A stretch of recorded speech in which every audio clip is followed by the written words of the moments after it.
ബഹുമാനപ്പെട്ട വൈദികരെ, ബഹുമാനപ്പെട്ട സിസ്റ്റേഴ്സ്, പ്രിയപ്പെട്ട സഹോദരി സഹോദരന്മാരെ, ഇന്ന് മെയ് 1-ാം തീയതി തൊഴിലാളി ദിനമായിട്ട് നമ്മൾ പ്രത്യേകമായിട്ട് തൊഴിലാളികളെ എല്ലാവരും അനുസ്മരിക്കുന്ന ദിവസം കൂടിയാണ്. ഇതോടൊപ്പം തൊഴിലാളികളുടെ മധ്യസ്ഥനായ യൗസപിതാവിനെയും നമ്മൾ പ്രത്യേകമായിട്ട് അനുസ്മരിക്കുന്നു. ഈ ദിനം നമ്മുടെ മിഷനെ സംബന്ധിച്ചിടത്തോളം വളരെ പ്രത്യേകതയുള്ള ദിനം കൂടിയാണ്. കഴിഞ്ഞ 28-ാം തീയതി നമ്മുടെ മിഷന്റെ സുവർണ ജൂബിലിയിലേക്ക് നമ്മൾ പ്രവേശിച്ചു. എങ്കിലും മെയ് 1-ാം തീയതിയാണ് നമ്മളെ സംബന്ധിച്ചിടത്തോളം ജൂബിലി ആരംഭിക്കുക. കാരണം 1975 മെയ് മാസം 1-ാം തീയതിയാണ് ബഹുമാനപ്പെട്ട കോക്കാട്ടച്ചനും പൂവത്തെങ്കിലച്ചനും ആഗ്രയിൽ മിഷണറിമാരായിട്ട് എത്തിച്ചേർന്നത്. മെയ് 1 മുതൽ ഒരു വർഷത്തേക്കുള്ള ആഘോഷ പരിപാടികളാണ് നമുക്കുള്ളത്.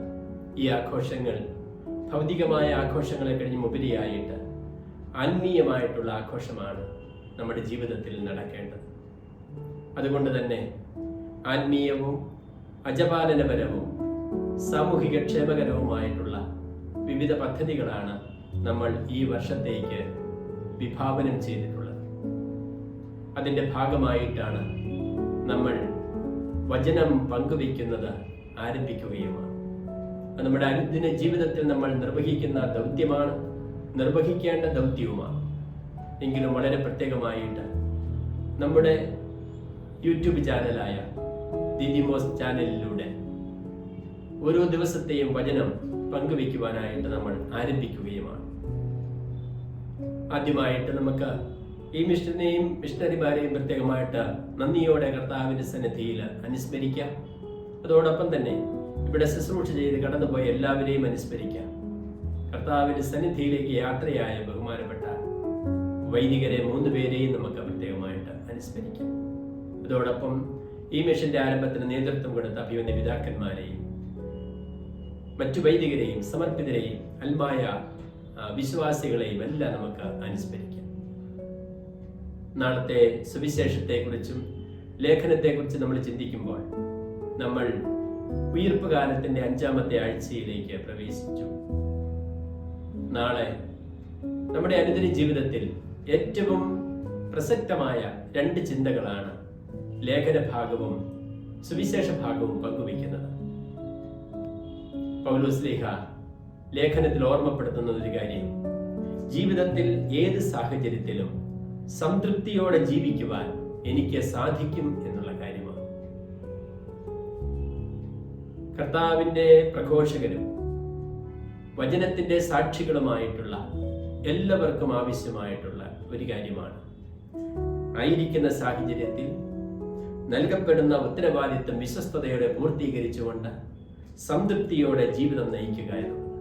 അത് തീർച്ചയായിട്ടും നമുക്കൊരു ആത്മീയ സമ്പത്ത് വേണം. ആത്മീയ സമ്പത്തില്ലാതെ ആയിരിക്കുന്നിടത്തും ചെയ്യുന്ന കാര്യങ്ങളിലും സംതൃപ്തി കണ്ടെത്തുവാൻ നമുക്ക് സാധിക്കില്ല. അതാണ് പൗലോസ്ലീഹ ഓർമ്മപ്പെടുത്തുന്നത്. എവിടെയായിരുന്നാലും സംതൃപ്തിയോടെ ജീവിക്കുവാൻ എനിക്ക് സാധിക്കുമെന്ന് പൗലോസ്ലീഹ പറയുന്നു. അതോടൊപ്പം ചേർന്ന് പോകുന്നതാണ് ലൂക്കായുടെ സുവിശേഷത്തിൽ നിന്നുള്ള ആ ഭാഗവും. കർത്താവ് ശിഷ്യന്മാരെ ഓർമ്മപ്പെടുത്തുന്നുണ്ട്, അല്ലെങ്കിൽ കർത്താവിനോട് ശിഷ്യന്മാരെ പ്രാർത്ഥിക്കുന്നു, ഞങ്ങളുടെ വിശ്വാസം വർദ്ധിപ്പിക്കണമേ എന്ന്.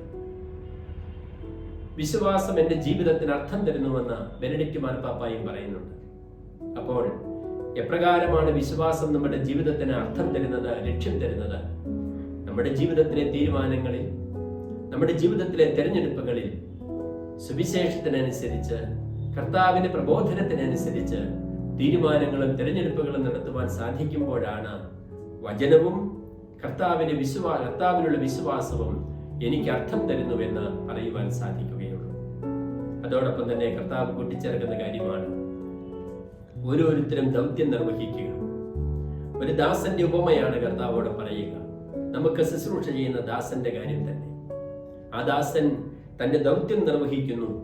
എന്നിട്ട് ഞാൻ ദൗത്യം നിർവഹിച്ചതേ ഉള്ളൂ എന്ന് പറഞ്ഞ് മറ്റൊന്നും പ്രതീക്ഷിക്കാതെ ആയിരിക്കുന്നു.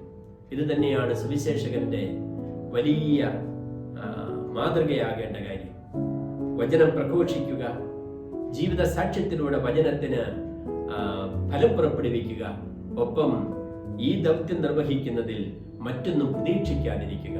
അത് നമ്മൾ ഏത് ജീവിത അന്തസ്സ് തിരഞ്ഞെടുത്തവരാണേലും ഏത് ദൗത്യം നിർവഹിക്കുന്നവരാണേലും നമ്മൾ സ്വാർത്ഥ ലക്ഷ്യങ്ങളോ വ്യക്തിലാഭങ്ങളോ ഒന്നും നോക്കാതെ നമ്മളെ ഏൽപ്പിക്കുന്ന ദൗത്യം നിർവഹിക്കുവാനാണ് കർത്താവ് നമ്മളെ ഓർമ്മപ്പെടുത്തുന്നത്. ഇന്ത്യൻ ആധ്യാത്മികതയുടെ ഭാഷയിൽ പറഞ്ഞാൽ നിഷ്കാമകർമ്മ. നമ്മൾ ഓരോരുത്തരും നൽകപ്പെട്ട ഉത്തരവാദിത്തങ്ങൾ യാതൊരു സ്വാർത്ഥ ലക്ഷ്യവും കൂടാതെ പൂർത്തീകരിക്കുക. അതാണല്ലോ നിഷ്കാമകർമ്മ എന്നുള്ള ചിന്തയും നമ്മളെ ഓർമ്മപ്പെടുത്തുന്നത്. ആ രീതിയിൽ പ്രവർത്തിക്കുവാനും ചിന്തിക്കുവാനും വചനത്തിന്റെ സാക്ഷികളാകുവാനും നമുക്ക് സാധിക്കട്ടെ. നിങ്ങൾക്കെല്ലാവർക്കും ജൂബിലിയുടെ എല്ലാവിധ ആശംസകളും ഞാൻ നേരുന്നു. സന്തോഷത്തോടും നന്ദിയോടും കൂടി നിങ്ങളെല്ലാവരെയും അനുസ്മരിക്കുന്നു. നിങ്ങളുടെ പ്രാർത്ഥനാ നിയോഗങ്ങളെല്ലാം ഈശോയുടെ സന്നിധിയിൽ സമർപ്പിക്കുന്നു. എല്ലാവർക്കും ജൂബിലിയുടെ ആശംസകൾ. ഒപ്പം നമ്മൾ ഇന്നു മുതൽ ആരംഭിക്കുന്ന വചനത്തിന്റെ പ്രഘോഷണവും വചനത്തിന്റെ വ്യാഖ്യാനവും പരിശുദ്ധ കുർബാനയിലൂടെയും ജീവിതത്തിലൂടെയും നൽകുവാനായിട്ട് നമുക്ക് സാധിക്കട്ടെ. നിങ്ങൾക്കെല്ലാവർക്കും നല്ല ആശംസകൾ. ഈശോ അനുഗ്രഹിക്കട്ടെ.